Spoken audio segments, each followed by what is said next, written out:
right, so we're kind of starting in the middle. We did not intend to do this show, but Tig just busted out his Atari 2600 for me. And he brought it over, and I didn't think it was a big deal, because Atari 2600s are cool, but you see them all the time. And I thought this was one of these re-released ones, because you can get them now, right? Yep. Look at the shine that is still on this. This is his original. Attention, shoppers. The new Atari cartridge game is in. Excuse me. Uh-oh. George again. Ooh, Atari's ASD battle. It comes with 27 games, but that's just for starters. You can get 9 cartridges, 187 games. Blackjack. Oh! I'd like an Atari. Sorry, only our demonstrators left. Mine! No, George. Mine. The new video computer system by Atari. More games, more fun. This is the Atari that I played Pac-Man, Pitfall, Combat, Stampede, Space Invaders. I am originally for the very first time in my life. These are the actual ones that I played them on. These are not like... I am stunned at what good condition this is in. This is because look, anyone who grew up playing Atari 2600, and this was my original video game system. Me too. In fact, my parents played it more than I did. The wood grain and these big fat knobs, this is all part of the experience, right? With the switches on the back. Mm-hmm. And you plug the controllers in the back instead of the front. Yeah, I thought that this was the re-release. Well, this is in such good shape, dude. He broke out, and this is when I finally told him to start recording, when he broke out the bag of the catalogs and the manuals, still in awesome shape. This was actually my grandfather's. Mm-hmm. He had this before we had it. I didn't even have a gaming console. Yeah. I had Texas Instruments, which was like a gaming it was like a cross between. But my grandfather bought Atari, so we would go to my grandfather's house on Christmas or Easter. Oh, that's great. And my brother and sister would go and play Pac-Man and Pitfall because we didn't have it at our house. So how old this were is you the at the original. time? So what would we have been? I guess this was 81 maybe? It came out in the 70s, but... I was probably 6 it was or 7. big at the time. Look at this. The instruction book saying the controller action. I'm sure he'll scan this stuff later. These Space Invaders game program instructions. How cool is that? It's the start of not reading manuals as a kid. Yeah. It started with Atari. On the back, it tells you the points for each row. Did you even realize that the different rows were different points? Eventually you learned it, but not from reading the back of the... Now this is awesome. This right here is awesome. This is the precursor to Xbox Live and PlayStation Network and all that. The Atari logbook. And what it is, it's got all the individual games with a little log for you to log your scores and the dates. And sometimes it's not even scores. These are like achievements. Yeah. Do you see what some of these are? And they actually have achievement names. Remember Breakout? Right, yeah. Everyone. That's an easy one, Breakout. Be a smashing success. Run through 2 complete sets of bricks and score 864. Oh, so it really was achievements. Yeah. That's kind of interesting. Using as few balls as possible. Play game number 1 with the difficulty switch on B. And so... yeah. Because you could switch it to B. Yeah. And it would be harder. Yeah, yeah, that's right.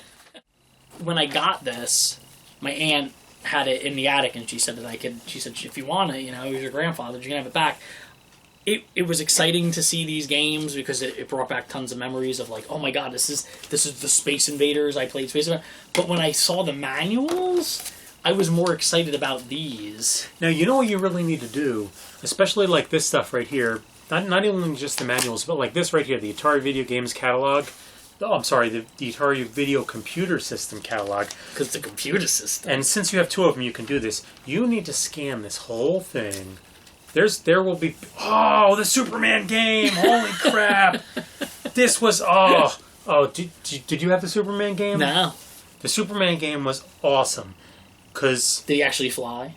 Of course he flew. It was Superman. Duh. Well, it was Atari, so I figured... but you had the whole city.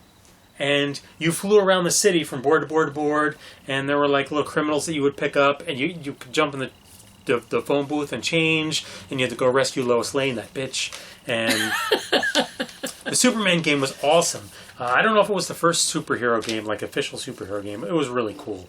So yeah, you need to scan this whole thing because I guarantee you there are probably like whole communities of people who will go nuts to see this. Though they probably already have scans of this because they're way. But you're holding it. That is true. It's in your hands. I'm holding it. Now I'm gonna lick it. So what paddle games do you remember? The one there's the big one that brings some that I remember, but you tell me what you remember. The bomb. Kaboom! Kaboom, yeah. Kaboom. That was a great game. Frantic. Especially when it would get like real fast. Yeah.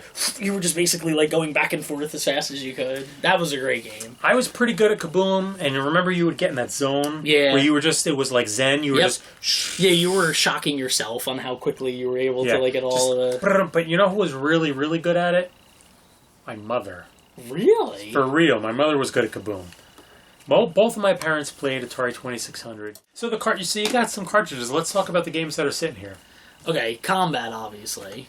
Classic, and everyone knows it. Yeah, the tanks. And still, I think, is still one of the better ones, just because it's so simple and, like, straight ahead. And yeah. How many games were on it? It was Tank Pong, Invisible Tank. There was, Invisible Tanks. This I do remember very well. Biplane and Jet Fighter. I remember biplane because remember you would just fly like a biplane over, right? Well, it was called biplane, so yeah, I'm pretty sure you flew a biplane over. This is one of my favorite games of all time. Space Invaders. Loved this game. Totally, yeah. It holds up too. Yeah, it still holds up. Great, and you could shoot through the barriers if you wanted to, which was.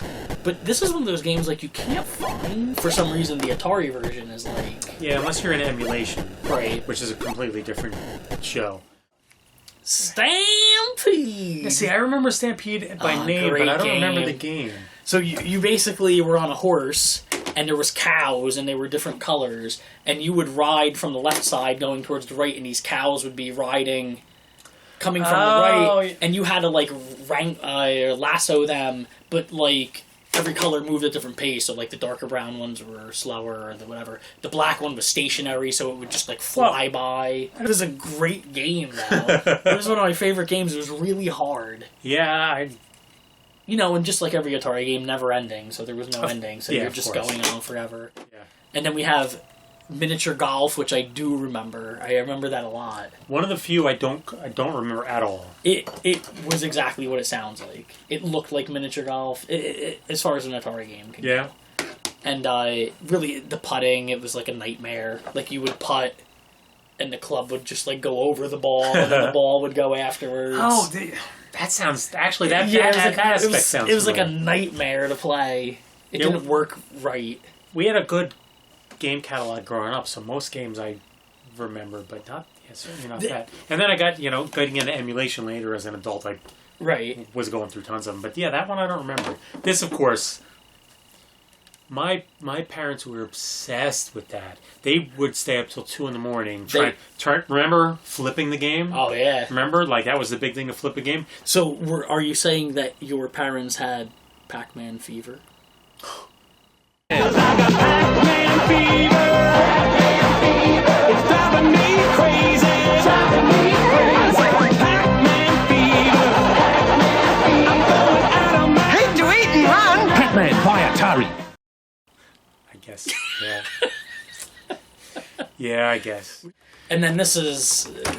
Isn't it almost everybody's favorite Atari game? And at the time, the graphics were incredible. Oh, yeah. Like, it's funny, I tell my kids, because you can play... I think we played it on Xbox 360, I think, had it. Or it was in some... But, I played it with my kids, and I tried explaining to them that, like, at the time... The graphics were, like, unbelievable compared to everything else. Oh, but because there were, like, 6 colors on screen. Oh, God, yeah. And all the screen, and then, like, the gold, and all the sound effects and everything, and the alligators. A little bit. It felt like you were actually exploring. But I guess with Pitfall, like, it was kind of fun, because, remember, there was the 2 levels. There was the underground level. Yes. And so it felt like you could make a choice, like, you could fall down and go through that way. And I remember one thing I remember with Pitfall is I thought, and I don't know if it was an urban legend or it was just something that I thought. I thought though, like, there was an end, like you could, there was like something you could find and eventually get to the end. Pitfall was one of those games where that was. I remember friends playing and being like, no, eventually you can get to the end. And I remember They actually were bullshit. And I remember someone figured out you can go left instead of right. Did you wait, don't tell me you never knew. Shut the hell up. Oh, no, you Shut shouldn't. the hell up. No, yeah, no, never mind. I didn't know that. Everybody always instinctively went right. But if you could actually start out going left. Right. And I remember that was the thing. It was like, well, there's an end, so if you like go to the left, you might get to the end early, which makes no sense. No. But to a and it was way harder to 8 going years old, 7. yeah. The first game that I remember actually having an end, like you could reach the goal and get to an end. Right. Do you remember the Indiana Jones, the Raiders of the Lost Ark Yes. game? Mm-hmm. Which was awesome and super hard. But that game was like that that game might was have been complex. the first end game, like the first ending game. Yeah, you that actually at least you could think of. Yeah, you actually had there was a goal and you had to figure stuff out, and then you could actually get to the end of the game and like finish the game. We've had this TV sitting behind us for a while. Why can't we? Can we plug in and play? We can't. I'm going to show you why. What? And I have to fix this, but I haven't had it since I had it. I haven't. Look how long. By the way, look how long the freaking cord is. Yeah, it's they don't a do that rarity. anymore. This is no. This is there. Wait, what is okay, that? the problem is it's missing the power plug. Or what does the jack look like? I don't even. Why is it like completely missing? So this is the power. Oh yeah. See, Oh, like, there I we don't go. know if I was gonna Zip, guess zip. because I know my grandfather. He needed that at some point. Like at some point, he needed the plug, and he was like, "Well, we don't use the Atari anymore, so I'll just cut that That's off." hilarious. You know, I might have to go back to my old man's place and dig up. Oh yeah, because my, you might have the actual my trashy plug. one from the basement and see if we have the plug. And then what we can do is just have a night where we just play Atari all night. That'd be amazing. Look at how much fun all these people are having. People of all shapes and sizes and races and religions. Atari just crossed all bounds. Look at these amazing games you could own. Look at those green screens. You know, I don't have my original NES. I don't have my Texas Instruments that I remember playing, like Hunt the Wumpus and all those weird games on it. This is to have the original gaming console. Oh yeah. That I first played a video game on is cool. That I actually own it. If I envy that, because if I had, like, say, my original VIC-20 Right. with the cassette and all of the Yeah. I would How cool go. would that be? I'd go nuts. You put it in like a glass box. Oh, totally. Yeah, totally. This is not the episode we planned, but I was all amped up, so I was like, record. I want to know what people's, like, Atari 2600 Jam was, what their game was. What was your favorite game? Because I actually, and so for the record, mine was Yar's Revenge. It was not Pitfall, it was Yar's Revenge. That is the game. Revenge. Yar's Revenge was rocking. And we already know what his is. So tell us in that spot Yeah, please. what yours is. And thanks for bringing this by. This is cool. Later, dudes. You want to play Berserk? You're on. Hey, where you going? The video arcade. You can't play Berserk at home. Now you can. Atari. It's Berserk inside an electric maze, where robots shoot with electric rays. Take that, turkey. So look out, don't get trapped, or you might get zapped. Berserk is here from Atari. Can you beat that? And only for systems from Atari. Have you played Atari today?